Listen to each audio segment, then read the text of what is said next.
ആകാശവാണി.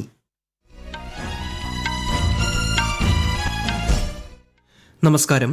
വാർത്തകൾ വായിക്കുന്നത് കിരൺ ശങ്കർ.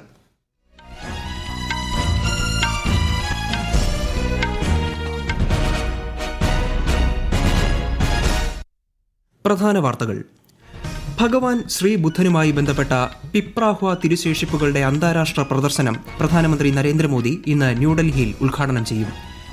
പ്രഗതി സംരംഭം രാജ്യത്തെ ക്ഷേമ പ്രവർത്തനങ്ങളുടെയും വൻകിട പദ്ധതികളുടെയും നടത്തിപ്പിന് വേഗം കൂട്ടിയതായി cabinet secretary TV. Somanathan. Electronics ഘടക നിർമ്മാണ പദ്ധതിയുടെ മൂന്നാം ഘട്ടത്തിന് കീഴിൽ 41,863 കോടി രൂപ നിക്ഷേപം പ്രതീക്ഷിക്കുന്ന 22 പുതിയ പദ്ധതികൾക്ക് കേന്ദ്ര സർക്കാർ അംഗീകാരം നൽകി. സംസ്ഥാനത്തെ ഗ്രാമപഞ്ചായത്ത് അധ്യക്ഷന്മാരുമായി മന്ത്രി എം.ബി. രാജേഷ് ഇന്ന് തൃശൂരിലെ കിലയിൽ കൂടിക്കാഴ്ച നടത്തും. വിലക്കയറ്റത്തിനെതിരെ ഇറാനിൽ ആരംഭിച്ച പ്രക്ഷോഭം വ്യാപിക്കുന്നു. പ്രതിഷേധക്കാർക്ക് പിന്തുണയുമായി US പ്രസിഡന്റ് ഡൊണാൾഡ് ട്രംപ്. ദേശീയ ഷൂട്ടിംഗ് ചാമ്പ്യൻഷിപ്പിൽ വനിതകളുടെ 10 മീറ്റർ എയർ റൈഫിളിൽ അമീറ അർഷാദിനും പുരുഷന്മാരുടെ ട്രാപ്പിൽ സുഹൈർ ഖാനും സ്വർണം. വാർത്തകൾ വിശദമായി. ഭഗവാൻ ശ്രീ ബുദ്ധനുമായി ബന്ധപ്പെട്ട പിപ്രാഹ്വ തിരുശേഷിപ്പുകളുടെ അന്താരാഷ്ട്ര പ്രദർശനം ന്യൂഡൽഹിയിലെ റായ് പിത്തോറ സാംസ്കാരിക സമുച്ചയത്തിൽ പ്രധാനമന്ത്രി നരേന്ദ്രമോദി ഇന്ന് ഉദ്ഘാടനം ചെയ്യും. ന്യൂഡൽഹി നാഷണൽ മ്യൂസിയത്തിന്റെയും കൊൽക്കത്ത ഇന്ത്യൻ മ്യൂസിയത്തിന്റെയും ശേഖരങ്ങളിൽ സൂക്ഷിച്ചിരിക്കുന്ന പിപ്രാഹ്വ ചരിത്ര അവശിഷ്ടങ്ങളും പുരാവസ്തുക്കളും ഇതാദ്യമായാണ് പ്രദർശിപ്പിക്കുന്നത്. 1898 പിപ്രാഹ്വ തിരുശേഷിപ്പുകൾ കണ്ടെത്തിയത്. ഭഗവാൻ ബുദ്ധന്റെ ദർശനങ്ങളുമായി ഇന്ത്യയ്ക്കുള്ള ആഴമേറിയ ബന്ധം വിളിച്ചോതുന്ന പ്രദർശനം സമ്പന്നമായ ആത്മീയ പൈതൃകം സംരക്ഷിക്കാനുള്ള ഇന്ത്യയുടെ പ്രതിബദ്ധതയെ പ്രതിഫലിപ്പിക്കുന്നതായി പ്രധാനമന്ത്രി നരേന്ദ്രമോദി സാമൂഹിക മാധ്യമത്തിൽ കുറിച്ചു. പ്രധാനമന്ത്രി നരേന്ദ്രമോദിയുടെ നേതൃത്വത്തിൽ ആരംഭിച്ച pro active governance and timely implementation Pragati സംരംഭം രാജ്യത്തെ ക്ഷേമ പ്രവർത്തനങ്ങളുടെയും വൻകിട പദ്ധതികളുടെയും നടത്തിപ്പിന് വേഗം കൂട്ടിയതായി ക്യാബിനറ്റ് സെക്രട്ടറി ടി.വി. സോമനാഥൻ പറഞ്ഞു. പദ്ധതിക്ക് കീഴിൽ ഇതുവരെ 50ഓളം യോഗങ്ങൾ ചേർന്നതായും 85 ലക്ഷം കോടി രൂപ മൂല്യമുള്ള 3300-ലധികം പദ്ധതികൾ വിലയിരുത്തുകയും ചെയ്തിട്ടുള്ളതായും അദ്ദേഹം ന്യൂഡൽഹിയിൽ വാർത്താ സമ്മേളനത്തിൽ പറഞ്ഞു. 2015 പദ്ധതി ആരംഭിച്ചതിന് ശേഷം corona, banking, insurance, Jan Dhan Yojana തുടങ്ങിയ വിവിധ വിഷയങ്ങളുമായി ബന്ധപ്പെട്ട പരാതികൾ അവലോകനം ചെയ്തതായും അദ്ദേഹം വ്യക്തമാക്കി. We have taken up 7,735 issues in the various projects that have been covered by this system, and out of which 7,156 have so far been resolved. And if we look at the resolved issues, 73% relate to only 3 topics. The largest number, 35%, is on land acquisition. The second largest is on forest, wildlife and environmental clearances. And the third is on issues of right of use or right of way. Electronics ഘടക നിർമ്മാണ പദ്ധതിയുടെ മൂന്നാം ഘട്ടത്തിന് കീഴിൽ 22 പുതിയ നിർദ്ദേശങ്ങൾക്ക് കേന്ദ്ര സർക്കാർ അംഗീകാരം നൽകി. ഇതിലൂടെ 41,863 കോടി രൂപയുടെ നിക്ഷേപമാണ് പ്രതീക്ഷിക്കുന്നത്. മൊബൈൽ ഫോൺ നിർമ്മാണം, ടെലികോം, കൺസ്യൂമർ ഇലക്ട്രോണിക്സ് എന്നിങ്ങനെ 11 വിഭാഗങ്ങളിലായുള്ള ഉൽപ്പന്നങ്ങളുടെ നിർമ്മാണമാണ് പദ്ധതി ലക്ഷ്യമിടുന്നത്. ഏകദേശം 2,58,000 കോടി രൂപയുടെ ഉൽപ്പാദനവും 34,000-ഓളം നേരിട്ടുള്ള തൊഴിലവസരങ്ങളും ഇതിലൂടെ സൃഷ്ടിക്കപ്പെടുമെന്ന് പ്രതീക്ഷിക്കുന്നു. ടെക്സ്റ്റൈൽസ് മേഖലയിൽ പ്രൊഡക്ഷൻ ലിങ്ക്ഡ് ഇൻസെന്റീവ് പദ്ധതി പ്രകാരം പുതിയ അപേക്ഷകൾ സമർപ്പിക്കുന്നതിനുള്ള അവസാന തീയതി ഈ വർഷം മാർച്ച് 31 വരെ നീട്ടിയതായി കേന്ദ്ര സർക്കാർ. കഴിഞ്ഞ വർഷം ഓഗസ്റ്റ് മുതൽ ഇതുവരെ അപേക്ഷാ പോർട്ടലിൽ ലഭിച്ച മികച്ച പ്രതികരണത്തെ തുടർന്നാണ് തീരുമാനമെന്ന് ടെക്സ്റ്റൈൽസ് മന്ത്രാലയം അറിയിച്ചു. രാജ്യത്തെ ടെക്സ്റ്റൈൽസ് മേഖലയിൽ നിക്ഷേപകരുടെ ആത്മവിശ്വാസം വർദ്ധിക്കുന്നതിന്റെ തെളിവാണിതെന്നും യോഗ്യരായ അപേക്ഷകർക്ക് കൂടുതൽ സമയം അനുവദിച്ച് വിശാലമായ പങ്കാളിത്തം സാധ്യമാക്കുകയാണ് ലക്ഷ്യമെന്നും മന്ത്രാലയം വ്യക്തമാക്കി. വിവിധ ഭാഷകളും സാംസ്കാരിക പാരമ്പര്യങ്ങളും ഒരുമിച്ച് മുന്നേറുന്ന സമഗ്ര പുരോഗതിയാണ് ഇന്ത്യയ്ക്ക് വേണ്ടതെന്ന് ഉപരാഷ്ട്രപതി CP രാധാകൃഷ്ണൻ. ചെന്നൈയിൽ നടന്ന 3ാമത് രാംനാഥ് ഗോയങ്ക സാഹിത്യ സമ്മാൻ ചടങ്ങിൽ സംസാരിക്കുകയായിരുന്നു അദ്ദേഹം. ഇന്ത്യയുടെ സാംസ്കാരികവും ഭാഷാപരവും ബൌദ്ധികവുമായ പൈതൃകത്തെ ദേശീയ ചർച്ചകളുടെ കേന്ദ്രസ്ഥാനത്ത് എത്തിക്കുന്നതിൽ പ്രധാനമന്ത്രി നരേന്ദ്രമോദിയുടെ നേതൃത്വത്തെ അദ്ദേഹം അഭിനന്ദിച്ചു.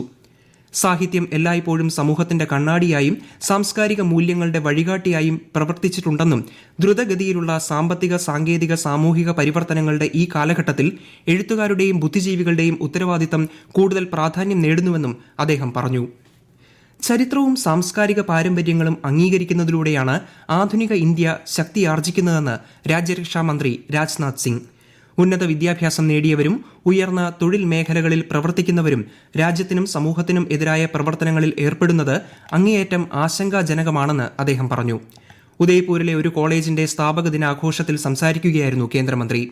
രാജ്യത്തോടുള്ള പ്രതിബദ്ധതയും മാനുഷിക മൂല്യങ്ങളുമില്ലാതെ ഒരാൾക്ക് ഉന്നത വിദ്യാഭ്യാസം കൊണ്ട് പ്രയോജനം ലഭിക്കില്ലെന്നും ശ്രീ രാജ്നാഥ് സിംഗ് വ്യക്തമാക്കി. धर्म और नैतिकता से विहीन शिक्षा यह समाज के लिए उपयोगी नहीं होगी और कभी कभी घातक भी यह सिद्ध हो जाती है. और साथियों, शायद यही कारण है शिक्षित लोग भी आपराधिक गतिविधियों पर लिप्त पाए जाते हैं. और आज व्हाइट कॉलर टेररिज्म जैसी चिंताजनक प्रवृत्तियां देशवासियों के सामने आ रही हैं, जहां अत्यंत शिक्षित लोग समाज और राष्ट्र के विरुद्ध कार्य करते हैं. പശ്ചിമബംഗാളിൽ വോട്ടർ പട്ടികയിൽ വ്യാജ പേരുകൾ ചേർത്തതിനെ തുടർന്ന് സസ്പെൻഡ് ചെയ്യപ്പെട്ട ഉദ്യോഗസ്ഥർക്കെതിരെ എഫ്ഐആർ രജിസ്റ്റർ ചെയ്യാൻ തിരഞ്ഞെടുപ്പ് കമ്മീഷൻ ജില്ലാ അധികാരികൾക്ക് നിർദ്ദേശം നൽകി. തീവ്ര വോട്ടർ പട്ടിക പരിഷ്കരണത്തിനിടെ വോട്ടർ പട്ടികയിൽ വ്യാജ പേരുകൾ ചേർത്തതിന് 5 ഉദ്യോഗസ്ഥരെ സസ്പെൻഡ് ചെയ്യാനും എഫ്ഐആർ രജിസ്റ്റർ ചെയ്യാനും തിരഞ്ഞെടുപ്പ് കമ്മീഷൻ സംസ്ഥാന ചീഫ് സെക്രട്ടറിക്ക് നിർദ്ദേശം നൽകിയിരുന്നു. എന്നാൽ എഫ്ഐആർ രജിസ്റ്റർ ചെയ്യാത്തതിനെ തുടർന്ന് കമ്മീഷൻ സ്വമേധയാ നടപടി കൈക്കൊള്ളുകയായിരുന്നു. ഈ വാർത്തകൾ ആകാശവാണിയിൽ നിന്ന്. ആകാശവാണി വാർത്തകളും വാർത്താ അധിഷ്ഠിത പരിപാടികളും All India Radio news Thiruvananthapuram YouTube ചാനലിലും at All India Radio news Thiruvananthapuram Facebook പേജിലും AIR ന്യൂസ് _ ഇൻസ്റ്റഗ്രാം അക്കൌണ്ടിലും at AIR news _ TVM X ഹാൻഡിലും ലഭ്യമാണ്. സൗദി അറേബ്യയിലേക്ക് യാത്ര ചെയ്യുന്ന ഇന്ത്യക്കാർ മരുന്നുകൾ കൈവശം കൊണ്ടുപോകുന്നതിനായി ആവശ്യമായ എല്ലാ അനുമതികളും മുൻകൂർ നേടിയിരിക്കണമെന്ന് നാർക്കോട്ടിക് കൺട്രോൾ ബ്യൂറോ നിർദ്ദേശിച്ചു. രാജ്യത്തേക്ക് പ്രവേശിക്കുകയോ രാജ്യത്ത് നിന്ന് പുറപ്പെടുകയോ ചെയ്യുന്ന വ്യക്തികളുടെ വ്യക്തിഗത ഉപയോഗത്തിനായുള്ള മരുന്നുകൾക്ക് അനുമതി നൽകുന്നതിനായി സൗദി അറേബ്യ പുതിയ ഇലക്ട്രോണിക്സ് സേവന പ്ലാറ്റ്ഫോം അവതരിപ്പിച്ച പശ്ചാത്തലത്തിലാണ് നിർദ്ദേശം.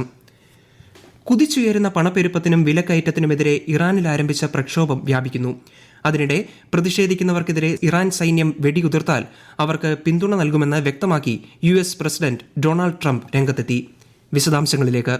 പ്രക്ഷോഭം ആരംഭിച്ച ശേഷം ഇറാനിൽ ഒട്ടേറെ പേർ കൊല്ലപ്പെട്ടതായി US പ്രസിഡന്റ് ഡൊണാൾഡ് ട്രംപ് ആരോപിച്ചു. ട്രംപിന്റെ പരാമർശങ്ങൾക്ക് ശക്തമായ മറുപടിയുമായി മുതിർന്ന ഇറാനിയൻ ഉദ്യോഗസ്ഥൻ അലി ലാരിജാനി രംഗത്തെത്തി. ഇറാന്റെ ആഭ്യന്തര വിഷയങ്ങളിൽ US ഇടപെടുന്നത് മേഖലയിൽ അസ്ഥിരതയ്ക്ക് കാരണമാകുമെന്ന് അദ്ദേഹം മുന്നറിയിപ്പ് നൽകി. പടിഞ്ഞാറൻ പ്രവിശ്യകളായ ലൌറസ്ഥാൻ, ചാഹർമഹൽ, ബക്തിയാരി എന്നിവിടങ്ങളിൽ പ്രതിഷേധക്കാരും സുരക്ഷാസേനയും തമ്മിൽ ശക്തമായ ഏറ്റുമുട്ടൽ നടക്കുന്നതായി റിപ്പോർട്ടുണ്ട്. ഇറാൻ കറൻസിയായ റിയാലിന്റെ മൂല്യം ഇടിഞ്ഞതോടെ വിലക്കയറ്റവും ജീവിത ചെലവും രൂക്ഷമായിട്ടുണ്ട്. ഇതിനെതിരെ ടെഹ്റാനിലെ കടയുടമകൾ തെരുവിലിറങ്ങിയതോടെയാണ് പ്രതിഷേധം ആരംഭിച്ചത്. News desk, Akashvani. ഡാറ്റാ സെന്ററുകളുടെ വർദ്ധിച്ചുവരുന്ന ഊർജ്ജ ആവശ്യങ്ങൾ നിറവേറ്റുന്നതിന് ചെറുകിട മോഡുലാർ ആണവ റിയാക്ടറുകൾ ഫലപ്രദവും പ്രായോഗികവുമായ പരിഹാരമാണെന്ന് കേന്ദ്രമന്ത്രി അശ്വിനി വൈഷ്ണവ്. ന്യൂഡൽഹിയിൽ മാധ്യമപ്രവർത്തകരോട് സംസാരിക്കുകയായിരുന്നു അദ്ദേഹം. മേഖലയിലെ നൂതനാശയങ്ങൾ വെറും 14 ഏക്കർ സ്ഥലത്ത് ആണവ നിലയങ്ങൾ സ്ഥാപിക്കാൻ വഴിയൊരുക്കുമെന്ന് മന്ത്രി വ്യക്തമാക്കി. ഇതിലൂടെ ഡാറ്റാ സെന്ററുകൾക്ക് പുറമെ റെയിൽ ആവശ്യങ്ങൾക്കും ആണവ ഊർജ്ജം ഉപയോഗിക്കാനാകുമെന്നും അദ്ദേഹം കൂട്ടിച്ചേർത്തു. സംസ്ഥാനത്തെ ഗ്രാമപഞ്ചായത്ത് അധ്യക്ഷന്മാരുമായി മന്ത്രി MP രാജേഷ് ഇന്ന് കൂടിക്കാഴ്ച നടത്തും. തൃശൂർ കില ആസ്ഥാനത്ത് രാവിലെയും വൈകിട്ടും 2 സെഷനുകളായാണ് പരിപാടി നടക്കുന്നത്. നേതൃപരമായ കഴിവുകൾ ശക്തിപ്പെടുത്തുന്നതിന് നിർദ്ദേശങ്ങൾ നൽകുന്നതോടൊപ്പം പഞ്ചായത്ത് രാജ് സ്ഥാപനങ്ങളുടെ ഭരണഘടനാപരമായ പങ്കിനെക്കുറിച്ചും യോഗത്തിൽ ചർച്ച നടത്തും. മകരവിളക്ക് മഹോത്സവത്തിന് 2 ആഴ്ച ബാക്കി നിൽക്കെ ശബരിമലയിൽ ഭക്തജനത്തിരക്ക്. തിരക്ക് നിയന്ത്രണത്തിന്റെ ഭാഗമായി ദർശനം, അഭിഷേകം എന്നിവയ്ക്ക് ശേഷം സന്നിധാനത്ത് നിന്ന് തീർത്ഥാടകർ മടങ്ങണമെന്ന് ദേവസ്വം ബോർഡ് അറിയിപ്പ് നൽകി. മകരവിളക്ക് മഹോത്സവത്തോടനുബന്ധിച്ച് ഡിസംബർ 30 ശബരിമല നട തുറന്നതിനു ശേഷം ഇന്നലെ വരെയുള്ള കണക്ക് പ്രകാരം 2,92,555 അയ്യപ്പ ഭക്തർ സന്നിധാനത്ത് ദർശനം നടത്തി. അമ്പലപ്പുഴ ആലങ്ങാട് സംഘത്തിന്റെ എരുമേലി പേട്ടതുള്ളൽ ഈ മാസം 11 നടക്കും. ഭോപ്പാലിൽ നടന്ന 68ാമത് ദേശീയ shooting championship 10 metre air rifle വനിതാ ഫൈനലിൽ ഹരിയാനയുടെ അമീറ അർഷാദിന് സ്വർണം. റെയിൽവേസിന്റെ രാജശ്രീ അനിൽകുമാർ സഞ്ജേതിയെ പരാജയപ്പെടുത്തിയാണ് സ്വർണ്ണ നേട്ടം. പുരുഷ വിഭാഗം ട്രാപ്പ് ഷൂട്ടിംഗിൽ ഉത്തർപ്രദേശിന്റെ സുഹൈർ ഖാൻ സ്വർണ്ണ മെഡൽ കരസ്ഥമാക്കി. പ്രധാന വാർത്തകൾ വീണ്ടും. ഭഗവാൻ ശ്രീബുദ്ധനുമായി ബന്ധപ്പെട്ട പിപ്രാഹ്വ തിരുശേഷിപ്പുകളുടെ അന്താരാഷ്ട്ര പ്രദർശനം പ്രധാനമന്ത്രി നരേന്ദ്രമോദി ഇന്ന് ന്യൂഡൽഹിയിൽ ഉദ്ഘാടനം ചെയ്യും. പ്രഗതി സംരംഭം രാജ്യത്തെ ക്ഷേമ പ്രവർത്തനങ്ങളുടെയും വൻകിട പദ്ധതികളുടെയും നടത്തിപ്പിന് വേഗം കൂട്ടിയതായി cabinet secretary TV Somanathan. Electronics ഘടക നിർമ്മാണ പദ്ധതിയുടെ 3ാം ഘട്ടത്തിന് കീഴിൽ 41,863 കോടി രൂപ നിക്ഷേപം പ്രതീക്ഷിക്കുന്ന 22 പുതിയ പദ്ധതികൾക്ക് കേന്ദ്ര സർക്കാർ അംഗീകാരം നൽകി. സംസ്ഥാനത്തെ ഗ്രാമപഞ്ചായത്ത് അധ്യക്ഷന്മാരുമായി മന്ത്രി MP രാജേഷ് ഇന്ന് തൃശൂരിലെ കിലയിൽ കൂടിക്കാഴ്ച നടത്തും. വിലക്കയറ്റത്തിനെതിരെ ഇറാനിൽ ആരംഭിച്ച പ്രക്ഷോഭം വ്യാപിക്കുന്നു. പ്രതിഷേധക്കാർക്ക് പിന്തുണയുമായി US പ്രസിഡന്റ് ഡൊണാൾഡ് ട്രംപ്. ദേശീയ ഷൂട്ടിംഗ് ചാമ്പ്യൻഷിപ്പിൽ വനിതകളുടെ 10 മീറ്റർ എയർ റൈഫിളിൽ അമീറ അർഷാദിനും പുരുഷന്മാരുടെ ട്രാപ്പിൽ സുഹൈർ ഖാനും സ്വർണം. വാർത്തകൾ കഴിഞ്ഞു. അടുത്ത വാർത്താ പ്രക്ഷേപണം 11 മണിക്ക്.